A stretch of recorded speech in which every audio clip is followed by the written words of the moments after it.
serve cold, but the Wolves and the Hawks never shiver in the snow. The Bulls keep it running, the Sox run the South, the Cubs run the North, but the Bears run the house. True Chicago sports fans got their ears to the street. Any team make a move, and they never skip a beat. And in this house, this is where we be. Welcome to the show with E-Roc and Big Z. Hey, everybody. Welcome to episode 5 of TCSF, the podcast. As always, I'm Big Z, and I'm here with E-Roc. How have you been? I'm good. You know, just living the dream. I want to give a shout out to the All Net podcast, Mike Logic and Ideal. Shout out to Shy Native Entertainment as well. You can catch their radio show every Tuesday night, 9 to 10 p.m. And check out Shy Native Entertainment on Facebook as well. They're doing a killer job on all of these platforms. Yeah, it's great. I really love the last 2 episodes they came out with. Their comparison of basketball players to rappers. That was really, really dope. And yeah, they're killing it, man. I got to say. So let's start off with this. You know, we see that the national media does not like our Bears. Right now, Bill Barnwell came out with an article that says he ranks the Bears' weapons. And that's just weapons, no quarterback, no line. So we're talking about receivers, we're talking about running backs, and tight ends. So our offensive weapons. Correct. We are ranked number 28. What do you think about that? I mean, offensive weapons? You're ranked, 28, 29? You're almost no better than the Jets. Well, see, this is what you're looking at. You're looking at Allen Robinson and a supporting cast. You don't know what's going on with Miller with the shoulder. You don't know what's going on with all these rookies they brought in and receiver to surround him. You got Tariq Cohen, David Montgomery, and then your tight ends are Jimmy Graham and Cole Kmet, and I think they picked up another one, but they're probably ranked where they should be. Yeah, I think they're spot on as far as offensive because they have to prove themselves. They really have to prove themselves. You got a question mark at quarterback. Mm-hmm. You have a question mark at tight end. Yep. Offensive line they found their groove towards the end of the season. A couple injuries here and there, but the offensive line did a decent job. They did a decent job towards the end, but in the beginning they were definitely having problems. You had a lot of roster shuffles. You had a lot of line shuffles. So now that they kind of solidified themselves towards the end of the season, it did shore up a bit. But to be fair, when we're going through last season, you had Trubisky with the shoulder injury. You had, the little midget guy that should not be even playing in the NFL, and the Lions gave a bunch of money to for some reason. And now we have, BDN, who's going to come in there and maybe steal the show. I think he might end up being the starter. I think a lot of people are predicting that Nick Foles is going to be the starter over Trubisky. But how's that going to work? If you don't have any preseason going on, how do you have a quarterback competition without any preseason? How's that going to work? Well, because now you got to consider the fact that the coaches, every coach on that staff is familiar with Nick Foles. So without a competition, if you're going into the season with all this uncertainty, why wouldn't you go with the guy who's proven in the league? I agree. I mean, you gave up draft capital. You gave up paid him a lot of money. You paid him some money. I think, what did they give, the 4th round pick? I mean, but look at players that have come out of the 4th round. Exactly. Yeah. Look what they picked in the 4th round. Pretty good players. Yeah, I mean, you do. Here's the thing, and we talked about it before. This first round. The first round picks, 50% don't pan out. Mm-hmm. So, I mean, you can kind of, at this point, we still have this prove it year, but you can kind of say Trubisky's in that boat right now.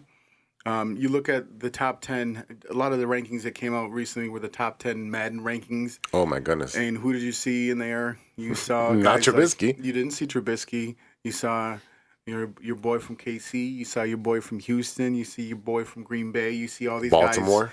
Guys. Right. And, you're not going to see any Bears quarterbacks up there. So this is really going to be an interesting year.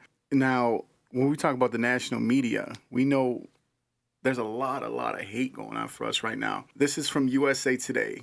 They predict that the Bears will be 3-13. They say the schedule is brutal. The offensive weaponry supporting the unsettled quarterback position isn't a whole lot better. Barring another transcendent effort like the defense produced in 2018, more likely this franchise ends up cleaning house than returning to the postseason. Do you think that the Bears can make the playoffs this season? There's no way they're going to be 3-13. No? That defense alone is going to get you 6 games. They're going to be able to control a game and keep it close enough. Now, if you got Nick Foles there and you're going to have, more than a 3-yard pass, we got a chance. But we can't score 16, 17 points and expect to win and expect the defense to be out there the entire game, because that's what happens. The defense is out there the entire game. They get tired in the fourth quarter from holding these guys down, and then we get outscored. Well, if you got a quarterback that only puts up 15 points and some of that is from the kicker, you're not going to win many games. And that's what they're looking at. If you have the quarterback we had last year, you're not going to be good. Now, Nick Foles is going to be the unknown. Can he command this offense? Can he build chemistry quickly without a preseason? I think he can build chemistry on the fly just because I feel like he's done it in other places. He's bounced around enough. I think he has that experience with different teams where he can say, okay, I know how to kind of find my groove, get in where I fit in and do my thing. But the coaches know him and know who he is. What they really need from him is to just not mess it up. So the Kyle Orton strategy? That you could call it that. You could call it that. And now the funny thing that you mentioned that is that I forget where I heard it, but recently there was something that came out about there were parts of the organization when the Bears did trade Orton for Cutler at the time. There was parts of the organization that were not too keen on the move because they felt like Orton was doing a good enough job to get them where they needed to go. I was one of those guys too. And I was a Kyle Orton fan. That was my guy. And you know that I'm a Cutler guy. I know. I'm a Cutler guy. I know. Now, to be fair, we just set up my basement as a brand new studio, right? Yes, a new studio. It's awesome here, dude. Everything's from any type of sport is up on the wall. There's bobbleheads, tons of books. So if you want to read a book, let us know. We got tons of books here. We got every team. I have to bring a little bit of White Sox stuff here to balance stuff out because Eddie's a Cup fan. But as you walk into this room, yes, sir. What do I got on that wall? It's a giant Kyle Orton autographed picture. Okay. Now I remember I had my own encounter with Kyle Orton. I saw him. It was his rookie season, I believe. I used to work at Soldier Field for a season. Okay. And there was I worked for a company that was selling memorabilia. It was silent auctions. Oh, okay. So I had me and my boy were working at the thing. We're throwing this like $350 football that was autographed back and forth. And I was like, yo, don't drop it and don't scrape it, right? But this is a game I want to say was in either 05 or 06 when the Bears were playing against Atlanta. And it was so cold that the ink in our pens was freezing. We couldn't write with them, okay? And this is I think this is when Rex had just come back from injury, but they didn't start him. Okay. They pull Orton and they put Rex in the game, and we win because this is when Vic was on the Falcons. Mm-hmm. And Kyle Orton threw for 12 yards that day. Okay, 12 yards. And I'm going to tell you the reason why I remember that. So once everything's said and done, me and my boy go to this bar. I think it was called Level at the time. I don't know what it is now. This is a long time ago, man. Yeah. When you Let's start to age yourself there. Yeah, well, when you start balding and you get the grades, you know this is a long time ago. But I remember walking in there, we're hanging out. I think George Daniels was there, Mm-hmm. And we're chilling, and all of a sudden, I see Neckbeard come in, and I'm like, yo. And I've been drinking. Mm-hmm. So, but I see, hey, man, it's Kyle Orton right there. Yeah. So I go up to him, and I'm like, hey, man, don't worry about it. All you got to do is elbow Rex in the ribs. He'll be out for another 6 weeks. He goes, oh, well, I'm not worried about that. I was like, mm-mm. So what you mean you're not worried about that? So I literally walked up to a group of girls. I was like, hey, you know who that is? They're like, no. I was like, that's Kyle Orton. He threw for 12 yards today. And he got beat red, got up and walked out the club. that was how do I keep this PG? Yeah, I mean, it is what it is. You know what I mean? So I definitely picked on the kid when I saw him in person. But, he was definitely a game manager. I feel like he was a guy that could have lasted a lot longer in the league. But, again, I mean, I wasn't mad when they got Cuddy. But going back to Foles, that's kind of what they need. They just need a guy that's not going to mess it up for the defense, which you had Grossman do, which you had Cutler do at times. That's really what they need out of Foles. They just need a guy who's not going to mess it up. All right, so I got the schedule up here. Let's go really quickly, game by game, because 3 wins is absurd. It seems too low. All right, we got the Detroit Lions. Is that a win or a loss? It's a here or away. It's at Ford Field. Okay. I think they can beat the Lions twice, but I also think that people underestimate Stafford. Stafford. Put Stafford on any other team. I mean, he's a monster. But don't forget, he's had a back injury. Yeah, he has a back injury. your boy Chase Daniels up there too. So if for some reason Making more money than a lot of quarterbacks. Exactly. A lot of you know what I mean? Like a lot of these young starters, he's making more. So if Stafford can't play, I mean, I think we got that in the bag. But either way, I think we can beat them. How about the Giants? That's at home. So we got the Giants here. Again, that's a winnable game. Are they going to win it?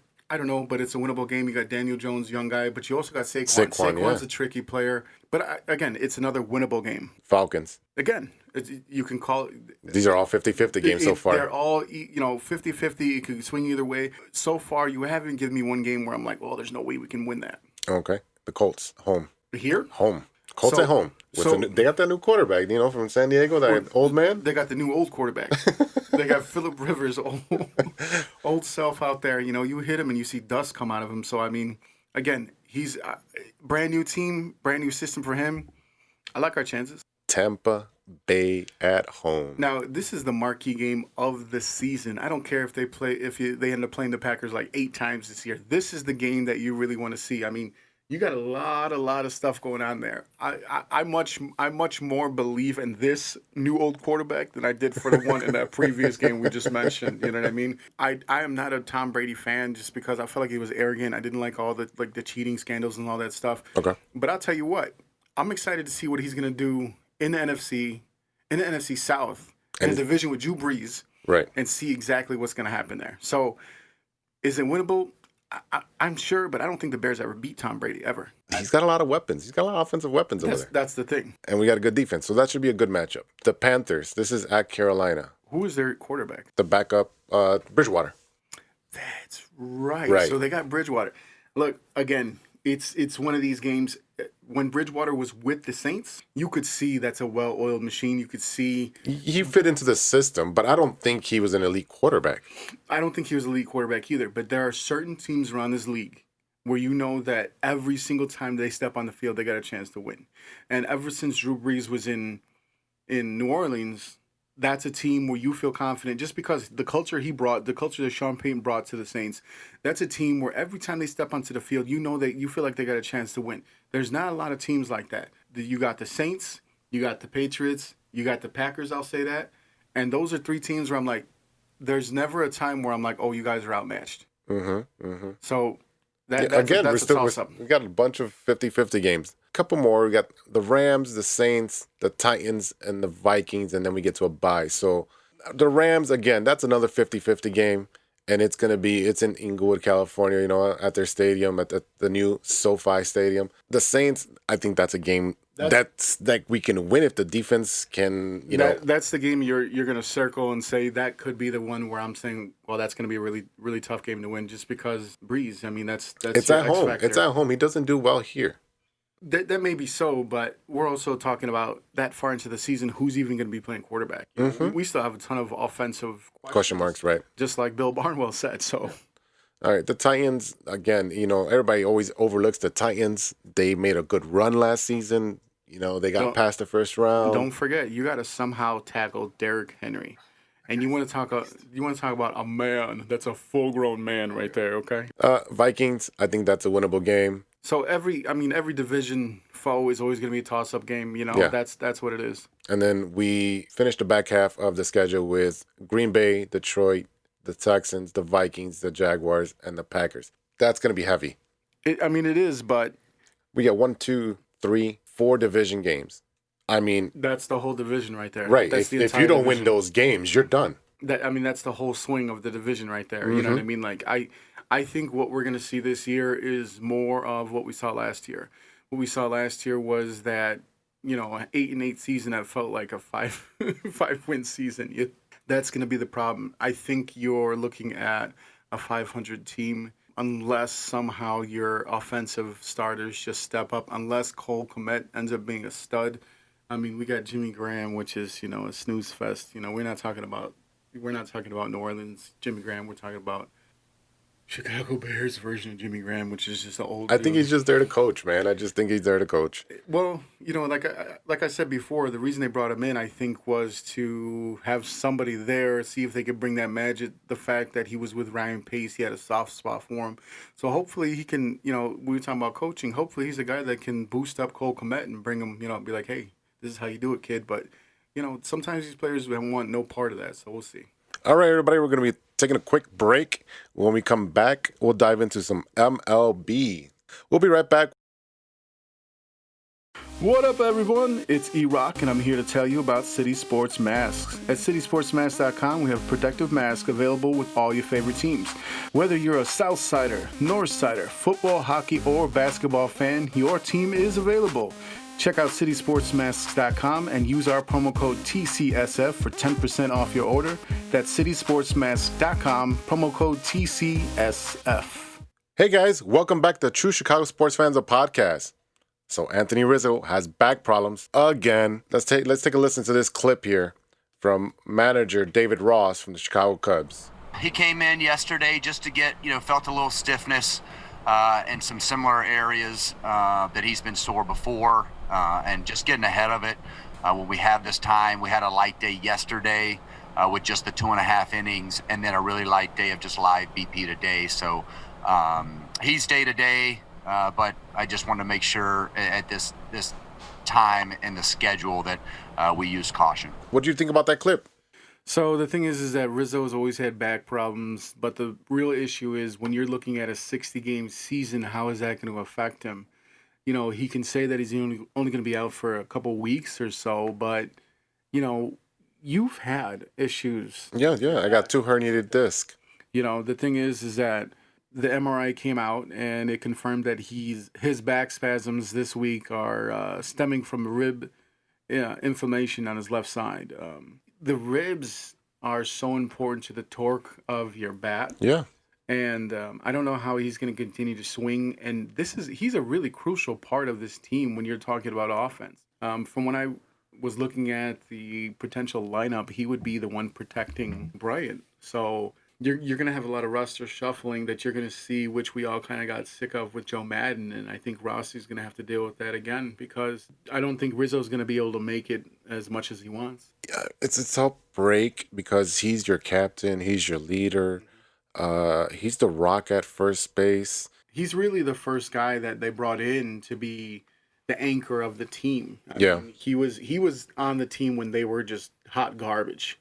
And he was one of the only guys. I mean, yeah, he was the first move when they came over from Boston. Jed Hoyer and they loved him so much. Jason McLeod, Jed Hoyer, Theo. They loved him so much that they brought him from Boston to San Diego and now over to Chicago. So They love this kid, but now he's getting a little bit older. And are we going to keep wanting to pay for a guy?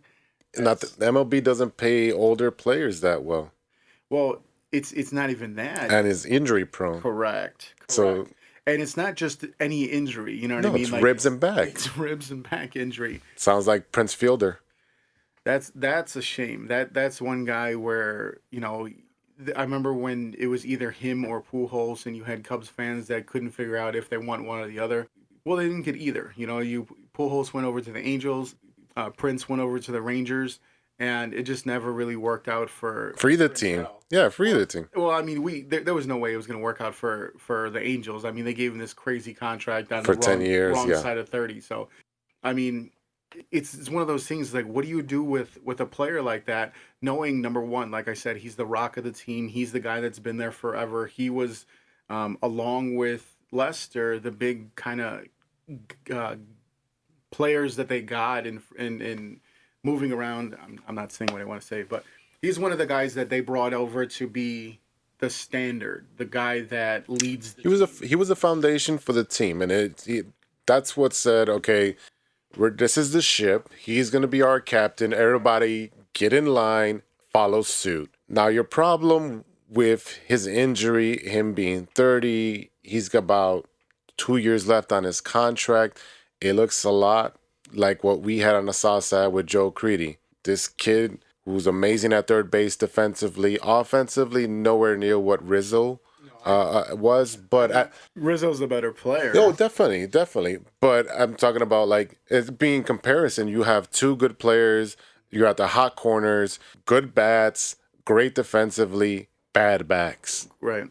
And that's a scary thing. I don't care what the sport is. That's a scary thing to have. I mean, just as a regular citizen who doesn't play sports, I mean, that's a scary thing. I mean, you get up the wrong way. How many times it's like, oh, I threw my back out and I can't breathe. That happens to me. I have 2 herniated discs, and if I wake up in the wrong position or if I slept wrong, whatever it may be, I have to call off work and let's say my back's locked up. I can't move. And now imagine that being the case, and you're expected to go out there and stretch and catch and swing a bat and hit home runs and do all the things that they're expected to do. So I think that's going to be a really big question mark for the Cubs going forward. Once his contract is up, what do you do with Rizzo? I'm sorry. I think they trade him this offseason. They trade him this off This offseason? because he's got 1 year left. Let's say he does play and he does produce, he's gone. There's no reason the Cubs should, especially since they're not paying any free agents. They haven't signed anybody this year of notoriety. No. And they're saying they're financially struggling. I'm sorry, I don't believe you. So then who are you going to have come in and play first base next season then? Bodie, or move Bryant to first. Bodie at but third. I don't see how Brian's going to be here after this season. I think That- because we got to move one piece at a time, and unless they're moving everybody. Because you got to remember, you're looking at who you're going to pay right now. You got Bryant, you got Javi. You got to pay one of those guys. And I think that the player that they're going to pay is going to be Javi. Right. I think just, even if you look at sheer popularity, everyone thought Bryant was going to be the guy, Bryant was going to be the guy, and then Javi ended up being that guy.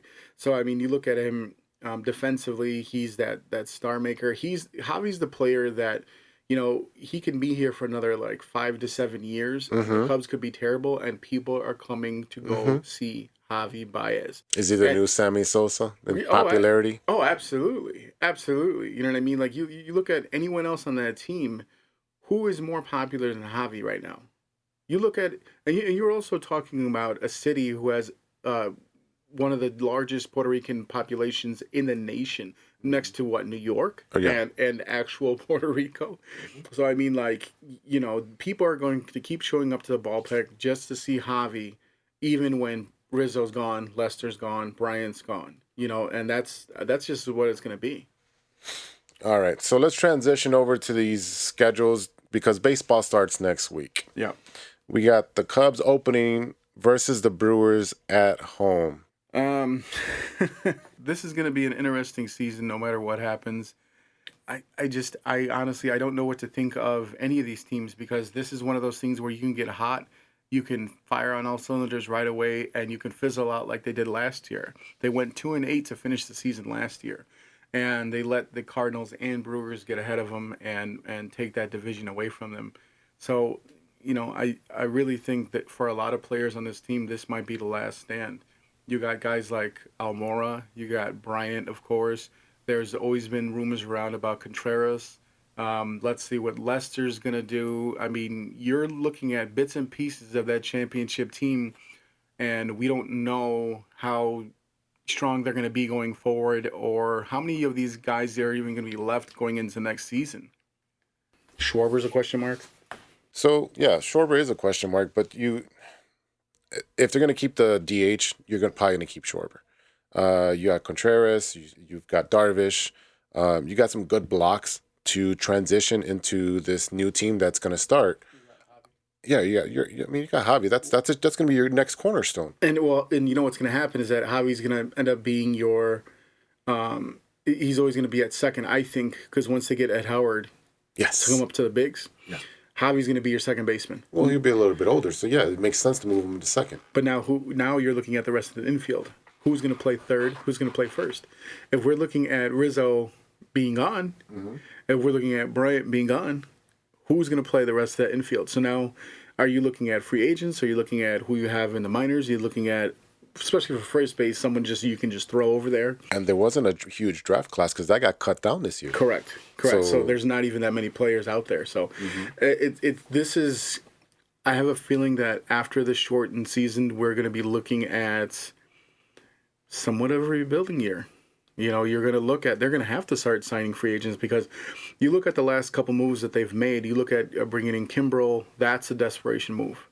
That's a desperation move that they had after last year, or in the middle of last year. And then you're looking at someone like Schwarber. I mean, I I'm really interested in seeing how this DH in the NL is going to happen or how it's going to work, because we've been sitting here for 5 years saying that Schwarber is a natural DH. Yeah. So do you keep him for that reason? Because for years everyone was like, well, trade him to the AL because that's where he needs to be. And he's a terrible fielder. He is. I mean, he's working on it. He's getting a little bit better, but his highest trading value was right after the World Series. Oh, 100%. And that's when that move should have been made.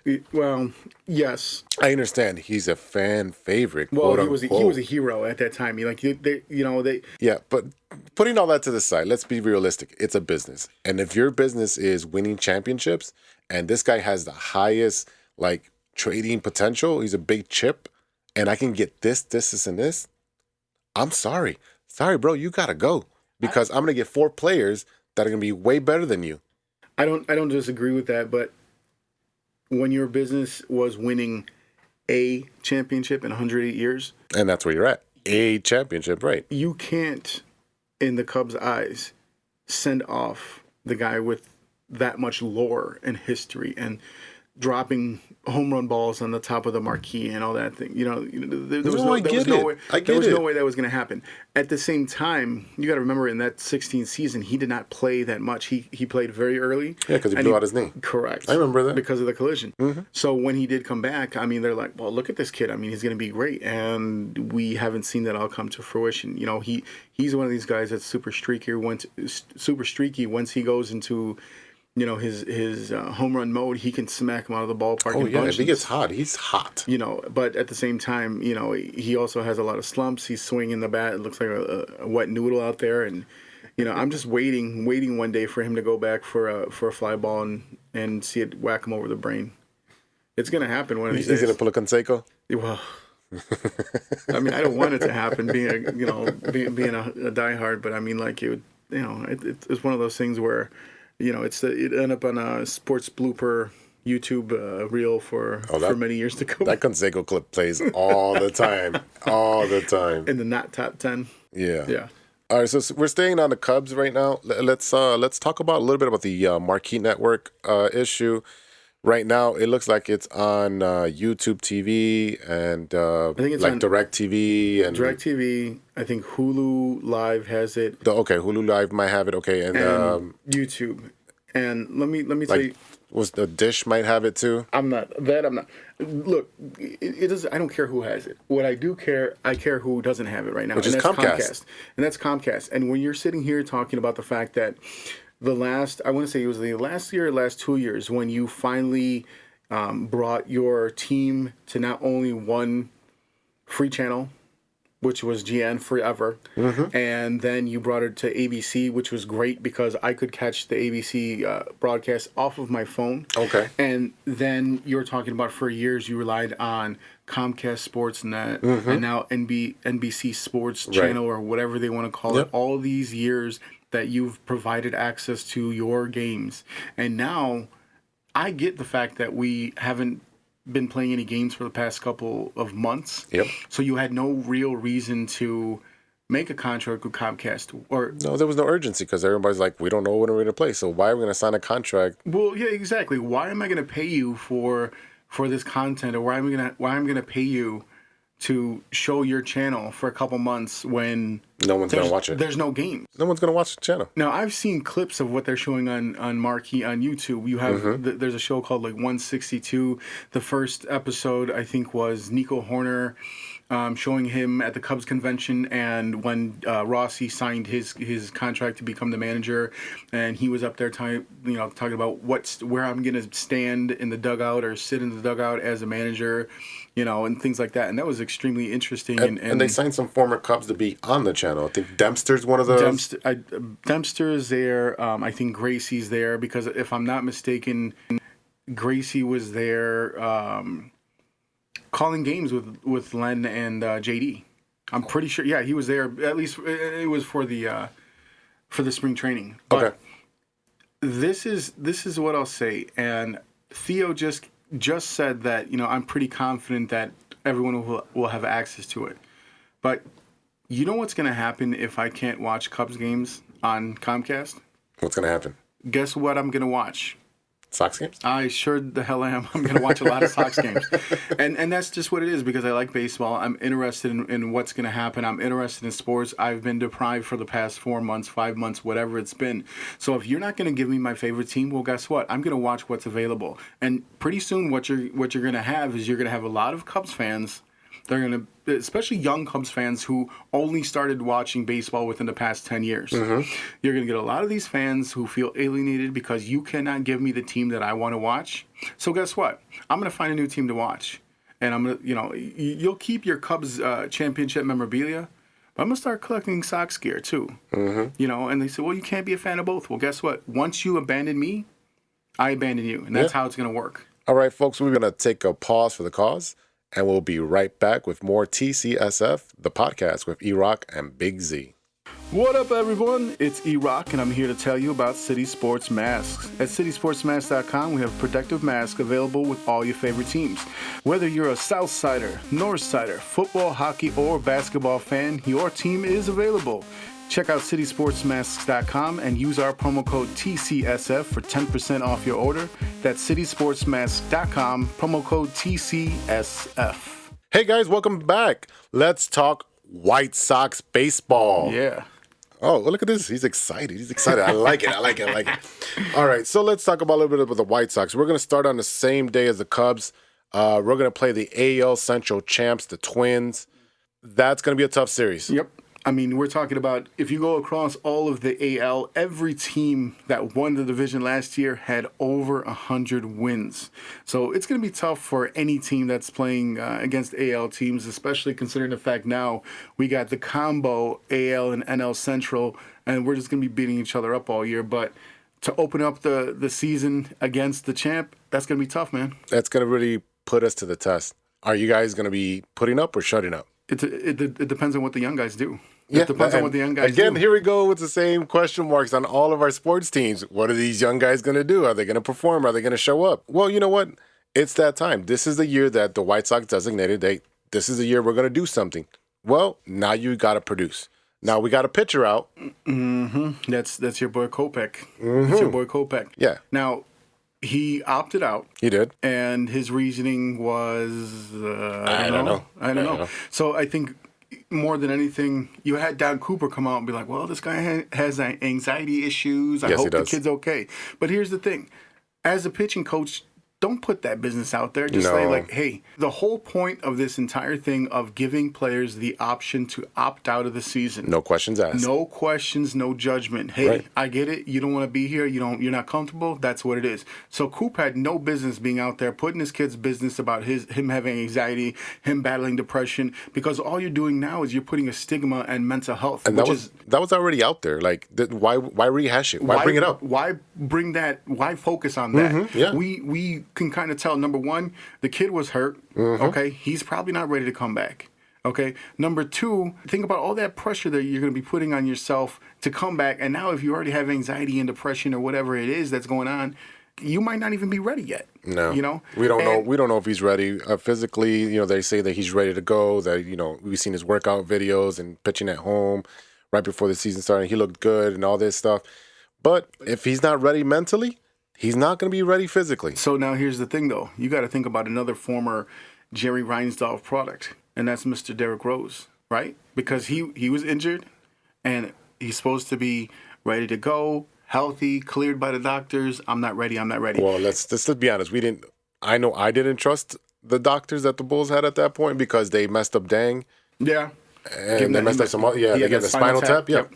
So I don't have a lot of trust in the Bulls organization as far as their doctors. I know for the White Sox, and then I'm pretty sure it's the same thing because the Bulls and the White Sox have the same doctors. Mm-hmm. And I know this personally because they're my doctors. They've worked on my hip, they've worked on my hands, and so forth. So if we're talking about young guys, yes, where's your boy Yoan Moncada? Where's he at? He is on the newly changed name, the IL. It's no longer the DL. Can't say that no more. Now it's the IL.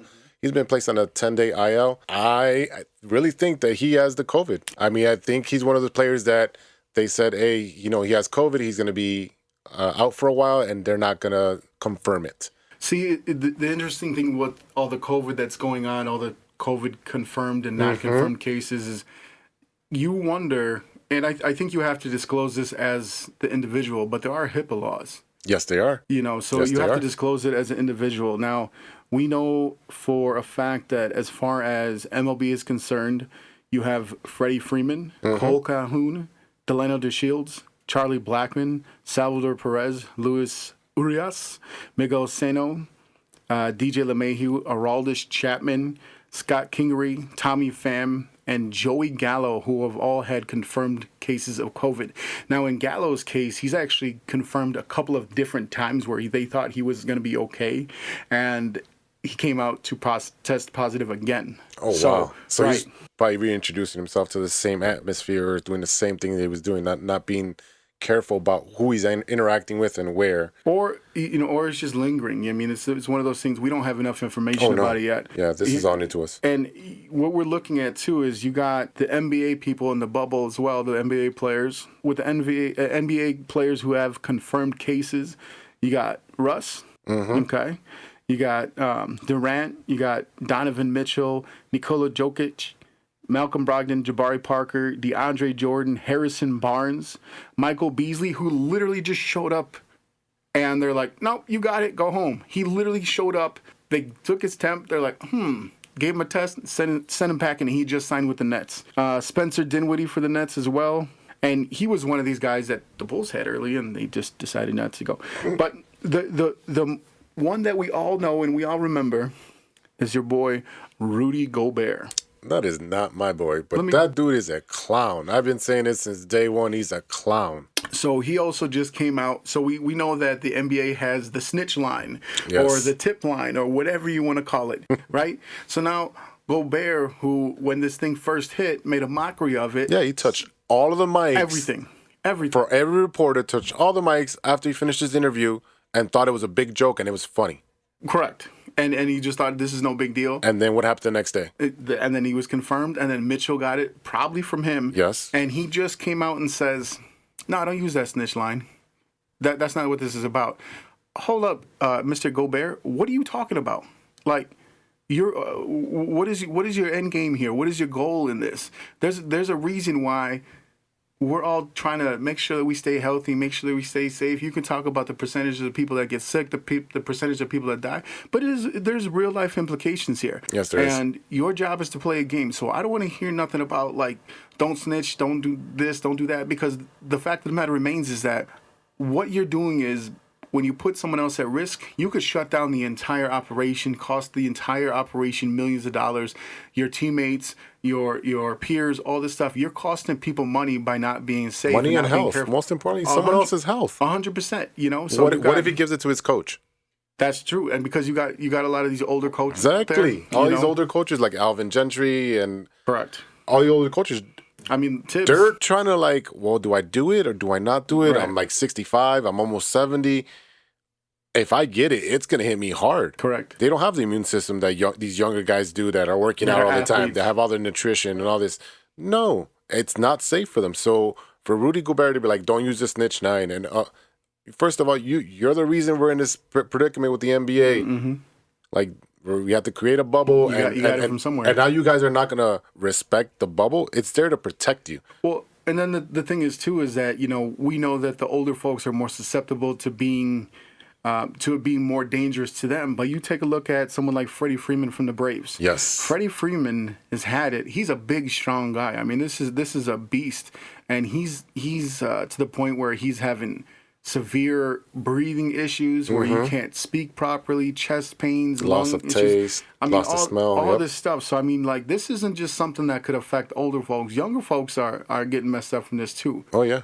So, I mean, this ain't no joke. You know what I mean?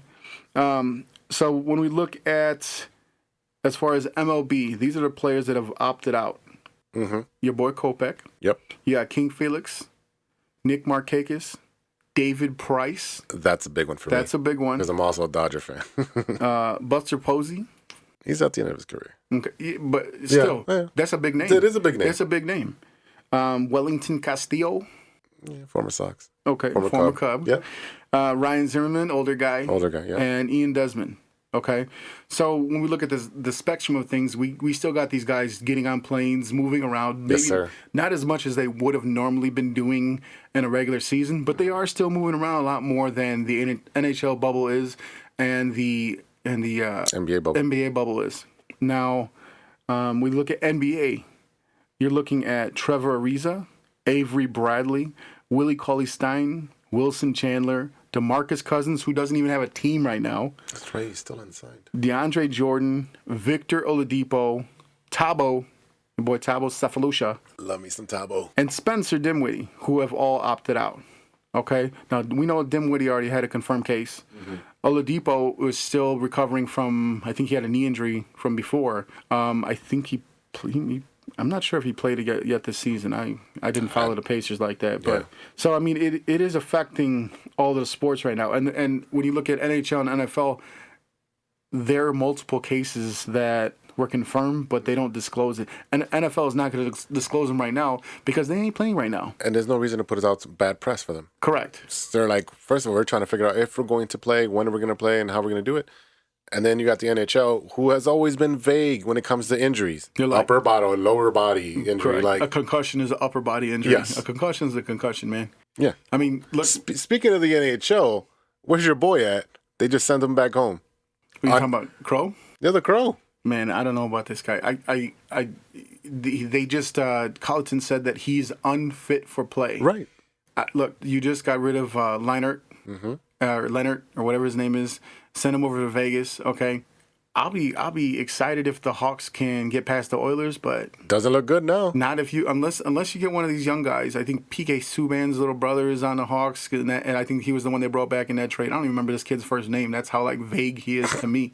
But they brought him over, and I think that's who they got back in that trade. And unless you get one of these young guys that's going to stand on his head, I don't know. I don't see that's going to happen. Yeah, consider that serious rap. You know, which is a shame. Because even you got Shazi right now. Shazi can't play either because he's still messed up. You know what I mean? So it's a shame. It's just like what we're seeing with the Cubs. You're seeing these guys slowly but surely fall off. You're seeing the same thing with the Hawks when you get kind of some of these remaining members of their championship teams where they're falling off. And, you know, once we fall in love with these players, it's sad to see them go, and it's sad to see them go through these injuries. I mean, you look what happened with Bickle, and you know, he's all messed up. You know what I mean? God, So, yeah. and he was a good dude. And they clowned him when he first started having those symptoms. They thought it was vertigo. But I mean, you know, it's a shame. So one thing that they're doing in NFL, which is a tradition, is they're no longer allowing jersey swaps after the game. Hold on.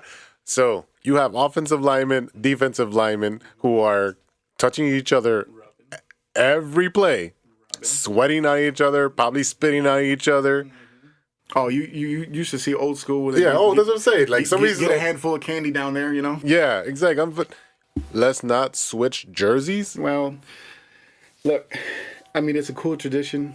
I love when the you tradition. see like Mahomes and Jackson switch jerseys and stuff like that. But look, I mean, if they're doing it in the name of safety and health, then I get that. I get it. You're gonna have people that say it's going too far. Everything's going too far.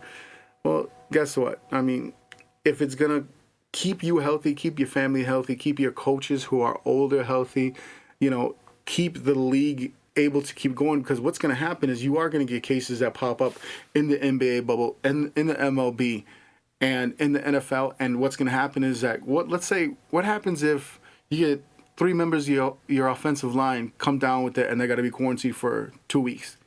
And that means that no practice, that means no games, no nothing. Right. So what happens then? You better have a good practice squad. You know, and it's not that.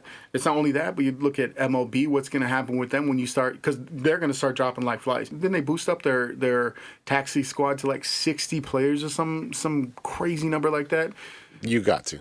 I mean, when you got 26 players on your roster in a couple weeks, right? I mean, after the first week, it drops down to about 26. You've got to have backups. I mean, you don't really have any choice, because you're going to have these injuries. You're going to have soft tissue injuries. How many times do we see with baseball? Not as much, but you do see it in football. That first week of football, you see at least 3 dudes have an ACL. You know what I mean? So, or someone breaks the shoulder or breaks the collarbone or something like that. So it's going to happen. So you got to have all these backups. But what's going to happen when you get someone that has COVID and they're playing professional sports? Let me ask you a question. Yeah. Do you think it's worth it? Do I think it's worth it? Here it is. If I was in that position, let's say I'm an MLB player, if I'm starting my career and I'm young and I have no attachments, when I mean no attachments is I don't have a wife, I don't have kids, nothing to risk. All I got to do is quarantine and worry about myself. I'm all for it because I'm at the beginning of my career and I want to make this money. Now, like you said, like Ryan Zimmerman and David Price, I've already made my money. Now I got a family to look out for. It ain't just me. Okay, financially, I'm set. I really don't need to play. So it just depends on what part of your life you're in. So if I'm at the beginning where I'm trying to make my money, trying to make my name, trying to build my brand, and I got nothing to risk besides myself, I'm all for it. I'm in. But if I'm at the other end, the tail end, it just depends on where you are in your life. Yeah. And that's the thing too, is like, for example, like I have a daughter that plays sports and I coach softball, and we're just kind of coming back around to softball after being gone for 4 months. And I'll say I lost at least half of my squad. So we're just doing patchwork practices and things like that. I had parents who says, I'm not coming back. I'm not risking it. And this is for children who we know. There's a lot less cases with children. Even in the beginning, they're like, well, kids would get it, and they weren't even they weren't being harmed that badly. Right. By what was going on. But I mean, yeah, absolutely. I mean, that's the thing, is that you got to look at where you are in your life, look at what kind of risk you're going to take. Now, here's the thing. The thing too is that, especially when it comes to baseball, you're gonna have a lot of kids that are gonna come up because someone that's ahead of them either opted out or got hurt or got the COVID, and next thing you know, they're gonna take over. I think, that's gonna happen. Kind of like how Brady came in during an injury and never let go of that position, right? I think with baseball, it's a tricky situation. One, baseball has the minor leagues to go reach down. Hey, our third base base's out. Let's pull up the kid from Double-A, see what he can do for a couple weeks until this guy comes back. But guess what they don't have this year? There is no minor leagues Not at all. Not at all. So all you got is your taxi squad, which is a mishmash of everything. And then now you're signing free agents that other teams let go, and you're putting them on your team to see if they can make it. If not, you're going to put them on a taxi squad. Some of the baseball had about, I think 3 or 4 rounds of drafting. It wasn't very many. Yeah, usually they have 50 rounds. Yeah, they have 27 rounds. It's ridiculous. Crazy. So now you got these young kids that you just drafted. You put them on your taxi squad because you're like, you know what? You put him in for a couple games, see what he can do. It's not going to harm him. You're not going to take his service time away. Throw him in there for a couple games. Put him back on a taxi squad. We might see Ed Howard quicker than we thought we were going to. I'm sorry. I'm excited. I know. I'm excited. He's a young kid. Because he was on that Jackie Robinson squad. Yes, he was. He was on the Jackie Robinson squad that won, and then they took the title away because they said residency restrictions. And then they eventually, a couple years later, came back and was like, actually, y'all were cool. And we're like, it's an all squad of young black kids. Yep. First time that ever happened, inner city. Just dragged their name in the mud. Dragged them all the way through. But hey, I'm excited they got the kid. It's going to be definitely interesting to see what happens. I mean, I'll tell you what, you listeners out there are going to get real sick of us, because as soon as these sports really start ramping up, we're going to be watching 4 and 5 and 6 games a day. Day, because that's all it's going to be. But, I'm excited. Again, this is all based on the fact that we might or might not get the Marquee Network. Oh, my God. So guess what? Man, come to the dark side, bro. Come to the dark side. Man. And they told once upon a time, someone told me good guys wear black. Yeah. Now, to be fair, the guy's voice who I kept hearing that out of, I can't stand. Is what do they call him? The hawk, the old eagle, the old crow who never shuts up. But yeah, I mean, like I said before, there's a good chance that I will be watching some White Sox baseball this year coming up. So baseball again. I know we're jumping around from topic to topic, and right now we're just. We're excited that sports are coming back this week. That's really what it is. That's why we're jumping back and forth. But as a kid, I remember watching the Cubs on WGN because that was the only place you can watch sports on. And it was the Cubs. Just coming home. Yeah. It was like coming home and watching cartoons. You turn on the TV, guess what's on? The Cubs. Right. Because, they start at 1:20. By the time I get home at 2:30 or 3:30, whenever you got off, there's still a game going on. And I was excited. I grew up watching that. And we're talking about the old analog channels. We had 2, 5, 7, 9, 32, 50, 66. You know what I mean? That's Kung Fu 66, you baby. know that, yeah, and that's what it was. You know what I mean? That's what it was back in the day. So when you come home and that's the first thing that comes on the TV when you flip it on. I mean, that's why there's so many people that are Cubs fans. Yeah. Now I'm gonna tell you something real funny. Sure. Are they still gonna play Go Cubs Go after the Cubs games? Think about this. Are they still gonna play Go Cubs Go when the Cubs win? Why not? Because one of them lyrics in the song. Hey, Chicago, what do you say? No one's there to say anything. But not just that. Catch it all on WGN. WGN. Yes. And this is the Sox fan knowing that Cubs song. Jesus. Right. Oh, man. Yeah. But so that's what I'm saying. It's like, how can you keep listening? Can you still play that song?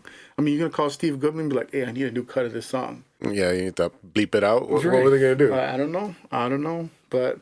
and then when they show Harry on the scoreboard, when they're going to do the seventh inning stretch. He's got the WGN wand. He's got the WGN everywhere. I mean, that's the thing is that's the real shame of it, because you're talking about like complete and total Chicago Cubs history. This is the reason why a lot of fans across the country fell in love with the Cubs and fell in love with the Braves, because you got the TBS Superstation. Right. Those are the two squads that were shown all across the country. Mm-hmm. For free. And that's the thing.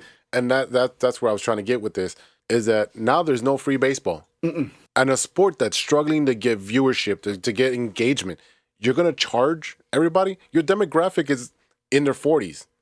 40s, 50s, 60s. Yeah. Easily. I know I'm almost there to the 40, but come on. If you don't put that in front of kids like we were, mm-hmm. and I understand, we're old man on his couch, but... You've got to have something where kids can watch something. It's free. It's available. It's going to help your sport. And I hate that the White Sox are only on NBC Sports and the Cubs are only going to be on a marquee network. But the marquee network is not on Comcast. But at least you can see because you have at least you can see the Sox. You got the Sox, Bulls, and Hawks all on exclusively on the unless NBC it's a Sports. Nationally televised game with ESPN or something. You know what they do with that is like simulcast. Well, no, with that first Cubs game, yes, that's going to be on ESPN. Is blacked out in Chicago. Yes, it is. It is blacked out. It's blacked out in Chicago. Yep. So we can't even see that game on the package that we already have. Mm-hmm. Okay.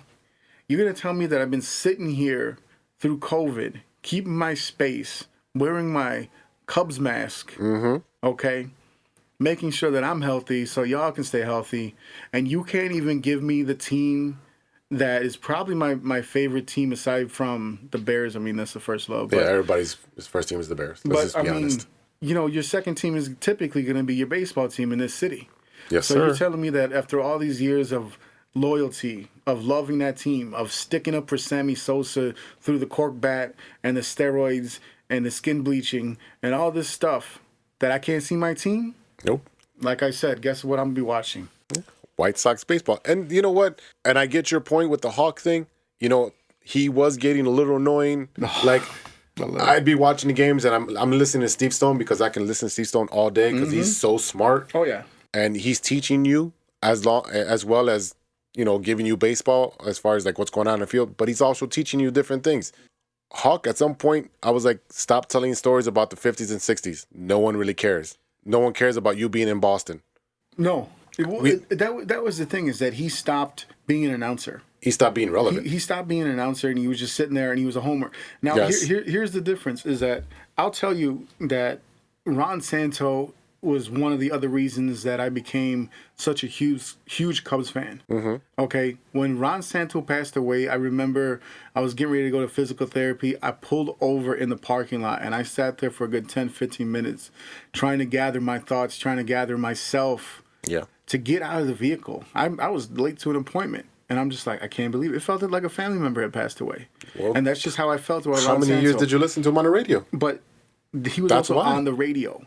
It's a big difference, because on the here's the thing. With the radio, you get the hardcore, the diehard, those are the fans that listen to on the radio, because when you get in your car and you turn on the radio, typically it's not whatever station that the game's going to be on. You're listening to music. You got kids in the car. They're not trying to hear all this mess. Mm-hmm. The people that are watching on TV are more casual fans. They saw it in a bar, so on and so forth. They always like, what's going on with the Sox? I think they won yesterday. I was at the bar. Your diehards are the radio guys. So if he was on the radio, he might have done better. But I mean, like, I don't know, man. I'll tell you what. Jason Benetti, though, Killer. He's a star. He's going to be a Killer. star. Now, I mean, he's got a face for radio, but he's going to be a star. But he brought in a fresh, different atmosphere, just different things that are going on. Like he's doing he does the trivia questions and the Ask Steve, and all, he comes up with different segments that engages the fans. Correct. So that's a big difference from before. Where like I'm going to talk old school baseball, and you don't do this, and you don't do that. Right. The unspoken rules, unwritten rules, and the like, can of corn. No, we're throwing bats now. Yeah. You know. Yeah. We're flipping bats. Yep. We're hitting home runs. Let people be engaged. Let people be excited. That's what people want. That's why people gravitate towards football, because it's nonstop action. People gravitate towards hockey because you're playing 20 minutes straight of all action. Nonstop action. Nonstop action. NBA. On nonstop action until like the fourth quarter in the last 4 or 5 minutes. Then it's timeouts and fouls and all this stuff. And, that last 4 minutes is like an hour and a half. Yeah. But if you want people to be engaged, put it out there for people to see. Correct. I'm pissed that you can't see the opening day. Oh, it's absolutely ridiculous. It makes no sense at all. They, like I said, I mean, I've been preaching this whole show. They better put the Cubs on TV where I can see, because I have a sports package specifically. When I got the sports package in 2015, I got it specifically to make sure that I got the TBS and I think it was TBS and TNT. Yes, sir. Because that's when they were playing the first round of the playoffs. Mm-hmm. I called up Comcast. I'm like, look, I don't really use the Comcast, but guess what?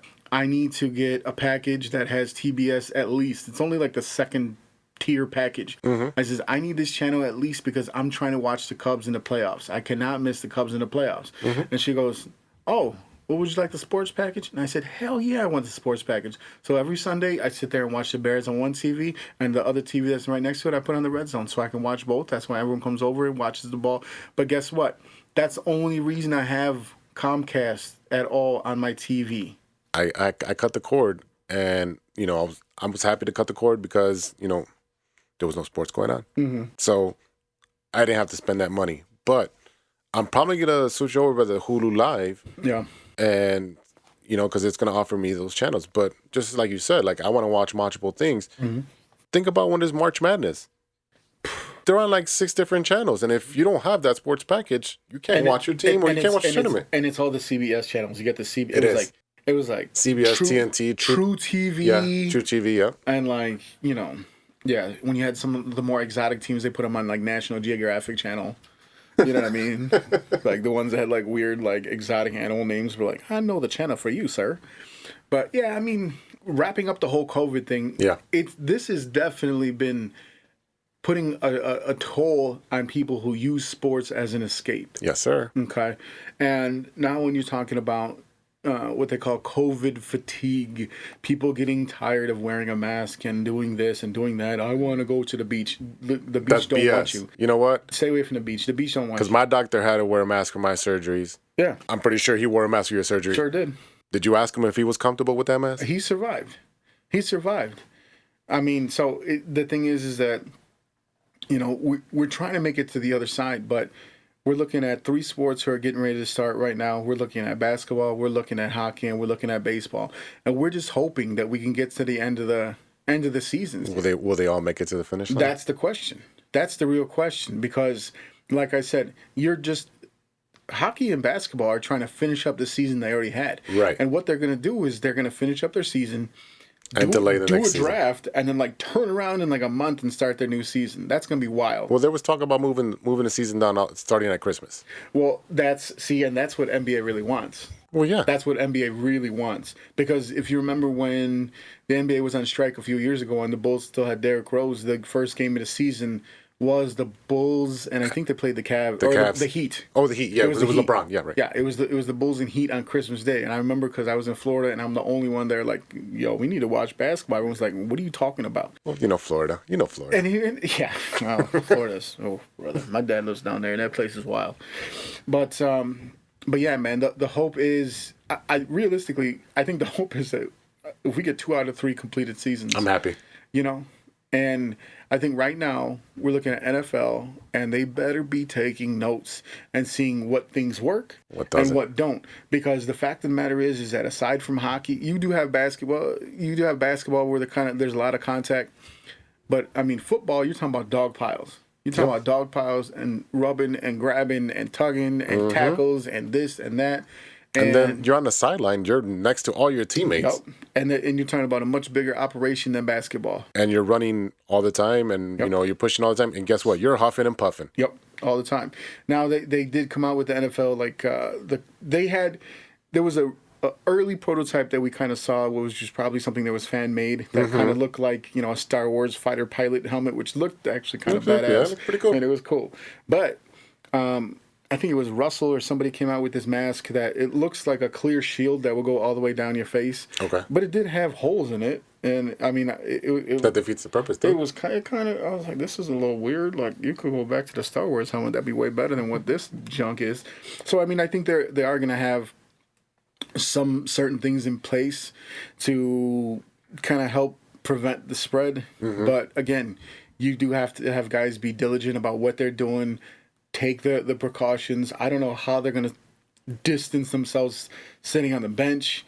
But, look, you got to do what you got to do. And if the idea is that as a sports fan, you can't wait for sports to come back, the best thing that you can do is take all the preventative measures yourself. Put on your mask, use your hand sanitizers, wash your hands, don't share drinks, stop going to the damn beach. Okay, because Indiana just shut down. They shut down the beaches because everybody was coming from everywhere to go to the beaches. Nothing in that whole state makes sense. But if you're taking the proper precautions, then you're doing your small part to help prevent the spread. And if everybody does the same thing, we would be doing a lot better. Right. And then the thing is that the more you do to help prevent the spread, the more you're doing to actually help your sport continue to play. Correct. That's just what it is. So, I mean, hey, if you love sports the way we do, just do your part. Yeah. Any final thoughts, E? So, we know our boy Serge likes to do our Stirring the Pot segment, yes, he right? does. So let's do something here real quick. All right. I'm going to throw you a question, and I want your honest answer. Sure. Tacos or burritos? Ooh, depends from where. Say the right answer. But I'm always going to go for a burrito. Oh, man, come on. Always going to go for a burrito. Always. Come on. First of all, you get more meat? No, burrito is one thing. Yes. You can get the same one burrito for the price of 3 tacos, and I can have 3 different types of tacos. That's what I said. Depends from where. Oh, man. That's terrible. All right, we're going to close this episode out, and we're going to go have some tacos because he's about to buy me some tacos. Right now. All right, y'all. We want to give a shout out to our boys, Mike, Logic, and Ideal, and their All Net podcast. We want to give a shout out to our producer, Jay Soto. And for Big Z, I am E-Roc. We just wanted to say thank you, everyone. Check us out on Facebook, Instagram, Spotify, Apple Podcasts, Anchor. Wherever you can think of on the internet, that's where we will be. So go ahead and check us out. True Chicago sports fans everywhere. Y'all be good to each other for the love of sports. All right, everybody, that wraps it up for this episode. We'd like to thank our sponsors, Anchor and citysportsmask.com. Visit citysportsmask.com and enter discount code TCSF to receive 10% off your order.